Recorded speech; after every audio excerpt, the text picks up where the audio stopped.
Now that you are here, we would like to take this opportunity and learn more about your area of practice, that is the Arbitration and the Securitization Act and the banking laws for that matter.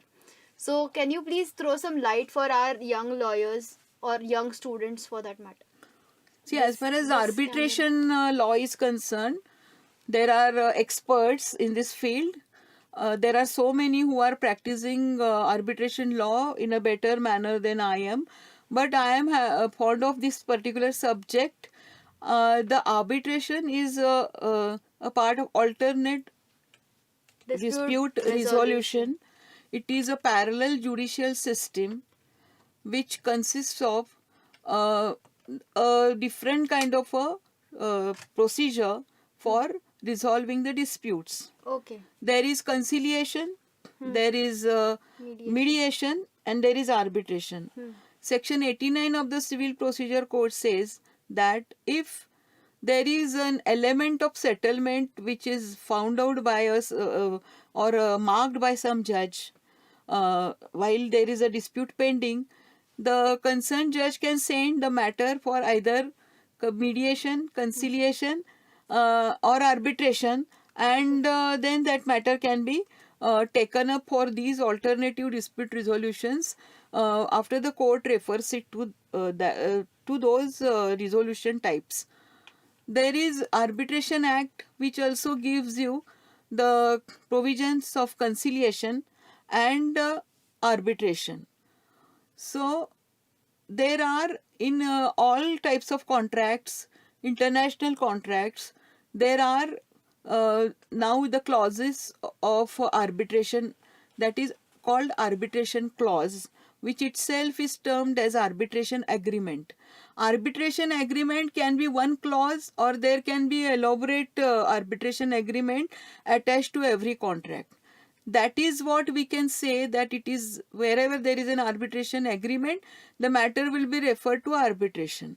That is arbitration agreement, and it is a part of the then entire procedure which is based on it. There are statutory arbitrations and non-statutory arbitrations. Statutory arbitrations are those which are prescribed by statutes. For example, Multi-State Cooperative Societies Act refers to Section 84. Section 84 of the said act says that if this bank has to resolve the disputes between the bank and its member, what it has to do, that is so-called recovery cases and all, those disputes will have to be referred to an arbitrator. The arbitrator will be appointed by the central registrar as per section 84 of the act, and the matter is referred to arbitration, and the provisions of arbitration act will apply thereafter, and this is called as termed as, I must say, statutory arbitration. Another area of statutory arbitration is this Micro, Small and Medium Industries Facilitation Act 2006, which has come into picture for the purpose of facilitation of the small industries or small scale and medium industries registered with the District Industrial Council. This act says that a supplier who has supplied certain goods to any company or any organization remains unpaid, he has got right to file dispute before this particular forum, which is a committee under this act, and ask for the recovery of the money instead of filing a suit, and also he is entitled to interest 3 times more than the bank rate for the delayed payment. Then this act states that there will be first the conciliation, the matter will be referred for conciliation, and if the conciliation fails, there will be arbitration. The arbitrators will be the members of those committees or anybody who is appointed by that particular committee, and when the dispute is referred to arbitration after conciliation fails, then there will be a continuous arbitration proceedings which will be as per Arbitration and Conciliation Act. Okay. So there are some such areas where the arbitration is referred to, they are termed as statutory arbitrations. Sometimes there are compulsory mediations also. Otherwise, the Legal Service Authorities Act prefer like refers to mediation, conciliation, and accordingly pre-litigation or post-litigation mediation is done.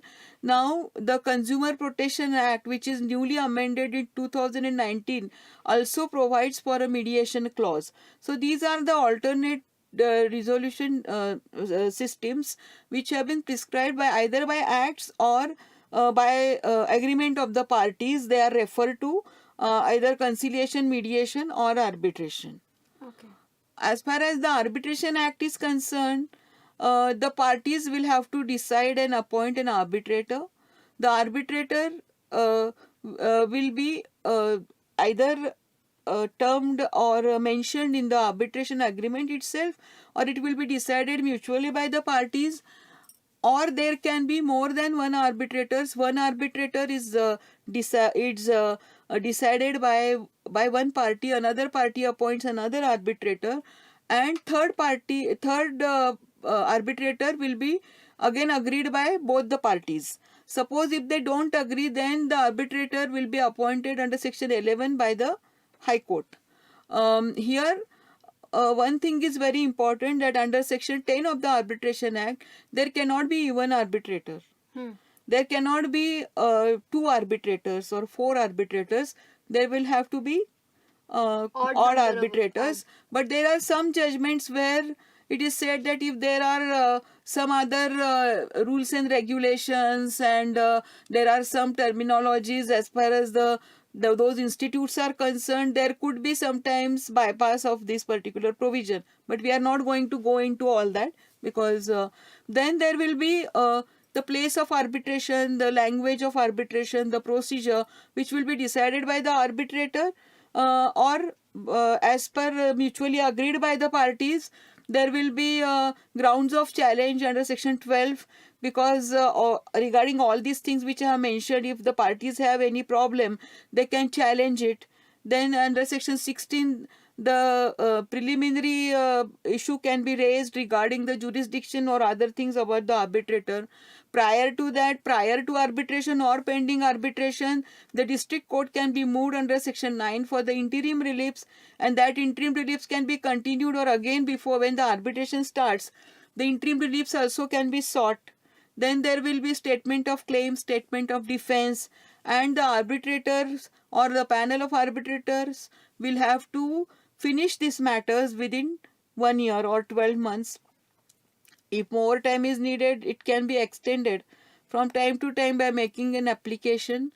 Then after the arbitration award is passed, the party is having right to file an application under section 34 before district court or concerned courts, where nowadays if the matter is beyond 3 lakhs, it will be termed as a commercial arbitration petition, wherein along with the Arbitration Act, the provisions of Commercial Courts Act also will be applicable as far as the procedure is concerned. As under section 34, when any application is filed, it will have to be filed within 90 days. On further delay, it could be condoned in certain circumstances by the court for further 30 days. Beyond that, the delay cannot be condoned, and the provisions of Limitation Act section 5 will not be made applicable as far as this part is concerned, that application of section 34 is concerned. But when the party is challenging the award under section 34, certain compliances are necessary if it is under the statutory arbitration award. And suppose the court does not sit as an appeal court while dealing with section 34 and all the grounds which are available for the appeal, that way you cannot challenge in section 34. But there are certain, like breach of fundamental policy, fundamental law in India, or public policy, etc., which also contemplates the arbitrators traveling beyond the contract or rewriting the contract, etc. all those things will be considered. So the grounds, I am not dealing with all the grounds now. Grounds which have been given under section 34 are limited grounds under which one can challenge the arbitration award. Otherwise, for other things, the Limitation Act will be made applicable as per section 43 of the Act. Then there will be international arbitration, and there are so on and so forth. But the once there will be some decision and challenge under section 34, the parties can approach High Court against it. So this is all about the Arbitration Act, which is on now, and lot many people are doing the practice in this field. Okay. Securitization. And now you are asking me about the Banking Law and especially Securitization Act. The securitization law has come into picture to facilitate banks to recover its dues without intervention of court. Earlier, the suits used to be filed, recovery suits under civil procedure or under civil act, under the contract act in the civil courts. Later on, when debt recovery tribunal was established, as per debt recovery act, the recovery suits are filed before the debt recovery tribunal. But afterwards, it was found out that these remedies were also not sufficient to recover the dues, and therefore for recovery of bank dues, this act has come into force for recovery of dues without intervention of court by selling the properties which are mortgaged as security with the bank. So first thing, for the Securitization Act, the court does not come into picture. Initially, there has to be a debt. Secondly, there has to be a security. What is security interest? That means there has to be a mortgage, valid mortgage. And there is no question of how much amount is there or their pecuniary jurisdiction, but there has to be mortgage, and the account must have been turned as NPA, that is non-performing asset. The property should not be an agricultural property. In this scenario, the court can, the bank officer or authorized officer can send a notice under section 13(2) of the Securitization Act to the particular debtor, that is the borrower and the guarantors, and demand the amount which is due and payable by them along with the interest. And also the notice will state that if they do not pay within 60 days, then the possession of the property will be taken. The next step is 13(4), that is taking of symbolic possession. Then physical possession is taken as per section 14 of the Act after the magistrate's order, district magistrate's order is obtained, and then the auction sale is also declared. As far as the auction sale is concerned, it will be as per the new development in law, either after taking symbolic possession or after taking the physical possession. There are so many minute rules which will have to be followed. For example, the publication of possession notice, or the publication of possession and publication of the auction sale, the terms and conditions in vernacular newspaper as well as the English newspapers. There are so many rules which will have to be followed. The sale notice, there should be minimum 30 days notice to be given. If there is a subsequent notice, 15 days notice will do. All those things will have to be followed. And once there is an auction sale, then whatever amount is the purchaser will have to first give the earnest money. That money, initial money, has to be deposited before participating in the auction. And lastly, when the sale is over and the particular person, the sale is knocked down, auction is knocked down, and particular person is declared as a purchaser of the property, will have to immediately pay the entire amount, and then the sale certificate is issued by the bank authorities themselves, and the sale is accordingly confirmed. If the bank wants to go for any private treaty or private sale, then accordingly the private sale is also ordered and with the permission of the court. This is the entire machinery as far as the Securitization Act is concerned. If after recovering some amount by way of purchase of the property or sale of the property, if anything remains, if there is residuary dues, then again the original application of the suit can be filed. These and the remaining dues can be recovered. Meanwhile, if the borrower or guarantor they want to give any compromise proposal, that is also considered and the matter is compromised. Earlier, only nationalized banks or financial institutes which are declared in the particular act will have to be take this particular remedy. But nowadays, after 2015 amendment, multi-state cooperative banks also can take this remedy of the Securitization Act. Therefore, this has come as a weapon for the banks to recover its dues without intervention of court. But at the same time, the borrower or the guarantor, that is any person, will have, or any third person who is having interest in their property, can file an application and challenge this particular procedure under proceedings under the Securitization Act under Section 17 of the Securitization Act. This is heard by the DRT, and after that either party can go and file an appeal under Section 18 of the Act before the appellate tribunal. So this is the entire framework of the Securitization Act, which is the latest development in law, I must say. Definitely. Ma'am, is there any specific famous case that you would always wanted to be a part of, or you would have appreciated to be a part of, and it's your favorite case? Yes, that's a very good question. Yes, Vishakha versus State of Rajasthan. Yes, definitely. This is a Gita, a Bible, and Quran for all Indian women, I must say. There was an autobiography on your life. What would the title of this autobiography be? See, biography, autobiography, or आता मला म्हणता येईल की काही आठवणी लिहायच्या असतील आपल्या पूर्ण ह्याच्यासाठी, तर I would like to name it as black is beautiful. Wow. Because it resembles the color of the profession. Not only that, because people feel that law means something black, dispute, Definitely. arrogance. Yes.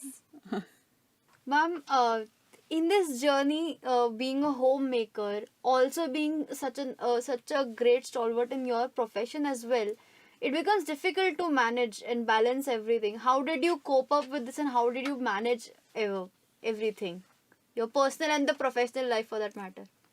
That is because I decided to work hard to manage my home affairs and also career, and with the support of my family members, my husband and my daughters. Both daughters are lawyers. They have taken this profession as a choice. Okay. By choice they have taken, and both are doing well. Okay. So because of their support Yes, and their everything, support you and- could yeah, actually take. yes. Ma'am, your last words on the show. You people are doing very well. You people also should take this particular media or the program which your show to educate people regarding law, regarding different trials or subjects, because many times whenever there is a legal issue which comes up, current legal issue, many things are being misinterpreted, misunderstood. All those doubts will have to be eradicated by you by organizing some more novel programs. And I'm extremely happy that you have invited me. Thank you. Thank you so much for, ma'am, your insightful talks today, your insightful conversation. We are more than honored to have you here. Thank you. You have called me, and I wish you all the best in your future program. So this was a fun conversation with Advocate Indrayani Patni, ma'am. Stay tuned. Stay LawJawaab.